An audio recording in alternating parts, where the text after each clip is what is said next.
টানা দ্বিতীয় ম্যাচে শূন্যে ফিরলেন বিরাট কোহলি। অস্ট্রেলিয়ার বিপক্ষে আজও তিনি ৪ বলে শূন্যে ফিরেছেন।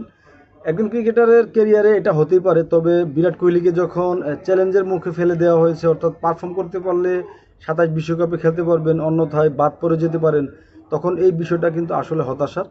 বিরাট কোহলি ২০২০ সালের এক সময় মনে হয়েছিল যে সচিনের যে ১০০ শতক সেটা তিনি অনায়াসে ভেঙে ফেলবেন, কিন্তু সেই জায়গাটা আসলে অনেক কঠিন হয়ে গেছে ধীরে ধীরে, এবং বর্তমানে এটা অসম্ভব হয়ে গেছে তার জন্য।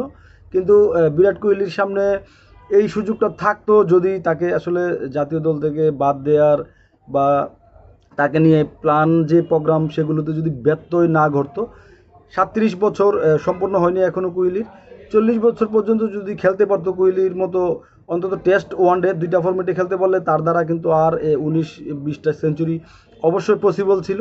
কিন্তু সচিন যেভাবে আসলে খেলে গেছেন ১৬-১৭ থেকে ৪০ পর্যন্ত, বিরাট কোহলির সামনে সেই সুযোগটা নেই।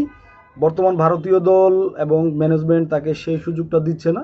ফলে অনেক বেশি সম্ভাবনা থাকা সত্ত্বেও কোহলিকে থামতে হচ্ছে ১০০ সেঞ্চুরির অনেকটা দূরেই। কোহলি আসলে এই যে টানা ২ ম্যাচে শূন্যে ফিরেছে, এরপর তাকে তৃতীয় ম্যাচে সুযোগ দেওয়া হবে, হয়তো পরবর্তী সিরিজে সুযোগ দেওয়া হবে, আবার নাও দেওয়া হতে পারে। যদি দেওয়া হয় তাহলে আশা করি কামব্যাক করবেন। তবে সব মিলিয়ে এটা ধরেই নিয়ে যাচ্ছে যে তার দ্বারা আর ১০০ সেঞ্চুরি হবে না। কিন্তু ২০২০ সালের দিকেও মনে হয়েছিল যে সচিন অনায়াসে, বিরাট কোহলি অনায়াসে ১০০ সেঞ্চুরি করে ফেলবেন, কিন্তু সেটা হচ্ছে না এবং তার কেরিয়ারই এখন শেষ হওয়ার পথে।